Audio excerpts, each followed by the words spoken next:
పహల్గాంలో జరిగిన ఉగ్రవాద దాడిలో మరోసారి పాకిస్తాన్ కుట్ర బయటపడుతోంది.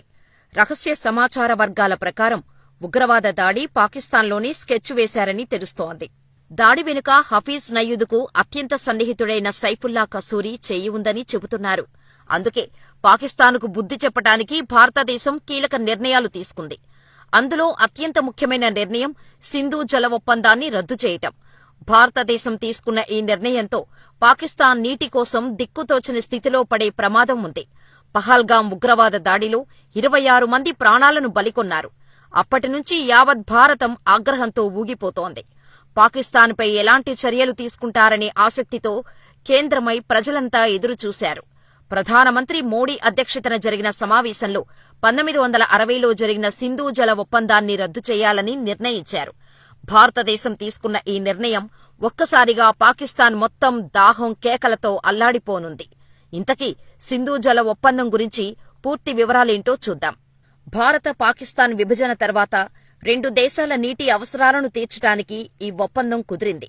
1960 సెప్టెంబర్ 19న అప్పటి ప్రధానమంత్రి జవహర్లాల్ నెహ్రూ, పాకిస్తాన్ అధ్యక్షుడు అయూబ్ ఖాన్ ఈ ఒప్పందంపై సంతకం చేశారు. దీని ప్రకారం బ్యాస్, రావి, సట్లెజ్, సింధు, చినాబ్, జీలం అనే 6 నదుల నీటి వినియోగానికి సంబంధించిన నియమాలు నిర్ణయించారు. ఈ ఒప్పందం ప్రకారం పాకిస్తాన్కు చినాబ్, జీలం, సింధు అనే 3 పశ్చిమ నదుల నుంచి పూర్తిగా నీరు లభిస్తుంది. అదే సమయంలో భారతదేశానికి సట్లెజ్, బియాస్, రావి నదుల నీరు లభిస్తుంది. స్వాతంత్ర్యం తర్వాత పాకిస్తాన్తో అనేక యుద్ధాలు చేసిన భారతదేశం ఎప్పుడూ ఈ ఒప్పందాన్ని ఉల్లంఘించలేదు. పాకిస్తాన్కు నీటి సమస్య రాకుండా చేసింది. అయితే దీర్ఘకాలంగా భారతదేశంలో ఈ జల ఒప్పందాన్ని రద్దు చేయాలని డిమాండ్లు వస్తున్నాయి. ఇప్పుడు భారతదేశం ఆ నిర్ణయాన్ని తీసుకుంది. ప్రపంచ బ్యాంక్ దీర్ఘకాలిక మధ్యవర్తిత్వం తర్వాత భారతదేశం, పాకిస్తాన్ మధ్య సింధు జల ఒప్పందం జరిగింది. ఈ ఒప్పందం అమలులోకి రాకముందు 1948 ఏప్రిల్ 1న భారతదేశం నీటిని ఆపివేసింది.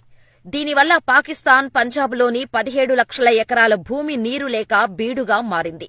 ఇప్పుడు ఈ ఒప్పందాన్ని పూర్తిగా రద్దు చేయటం ద్వారా భారతదేశం పాకిస్తాన్ను కుంగదీసింది.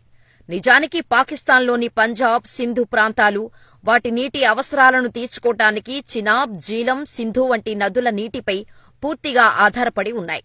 కాని ఇప్పుడు పాకిస్తాన్కు ఈ నదుల నీరు లభించదు. అంతేకాకుండా పాకిస్తాన్ పౌరులకు వీసాలను నిలిపివేయడం వంటి అనేక ముఖ్యమైన నిర్ణయాలు తీసుకుంది. అలాంటప్పుడు భారత ప్రభుత్వం తీసుకున్న ఈ నిర్ణయాల ప్రభావం పాకిస్తాన్పై ఏమిటో తెలుసుకుందాం. సింధు జల ఒప్పందంపై నిషేధంతో పాటు భారతదేశం తీసుకున్న 4 మరో పెద్ద నిర్ణయాలు ఏంటంటే, పాకిస్తాన్ పౌరులకు వీసాలు జారీ చేయటంపై నిషేధం, 2 దేశాల హైకమిషన్లలో నియమించిన అధికారుల సంఖ్య తగ్గించటం, ఎస్వీఎస్ఈ వీసాల కింద భారతదేశంలో ఉన్న పాకిస్తాన్ పౌరులకు 48 గంటల గడువు, అటారీ వాఘా సరిహద్దును వెంటనే మూసివేయటం, పాకిస్తాన్ వారికి వీసాలు లభించవు. పాకిస్తాన్ పౌరులకు వీసాలు జారీ చేయటాన్ని నిలిపివేయటం ద్వారా భారతదేశం తీసుకున్న రెండో పెద్ద నిర్ణయం. భారత ప్రభుత్వం ఇక పాకిస్తాన్ పౌరులకు వీసాలు జారీ చేయదు.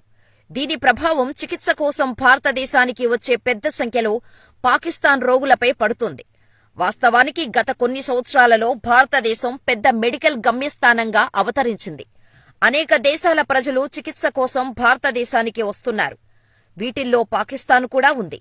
ఒక గణాంకం 2015-16లో భారతదేశం 54 దేశాలకు చెందిన దాదాపు 2 లక్షల మంది పౌరులకు మెడికల్ వీసాలు అందించింది.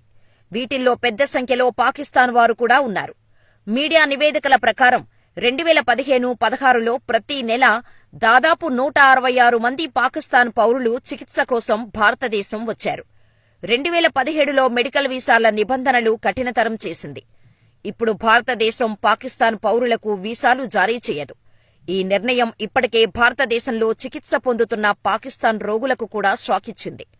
అటారీ వాఘా సరిహద్దు మూసివేత. భారత ప్రభుత్వం అటారీ వాఘా సరిహద్దును కూడా మూసివేయాలని నిర్ణయించింది. 2 దేశాల మధ్య ఉద్రిక్తతల కారణంగా భారతదేశం, పాకిస్తాన్ మధ్య ఇప్పటికే చాలా పరిమితమైన రాకపోకలు ఉన్నాయి. ఇప్పుడు అటారీ వాఘా సరిహద్దు మూసివేయటం వల్ల 2 దేశాల మధ్య పరిమితమైన రాకపోకలు కూడా ఆగిపోతాయి. దీని ప్రభావం పాకిస్తాన్, భారతదేశం మధ్య వాణిజ్యంపై కూడా పడుతుంది.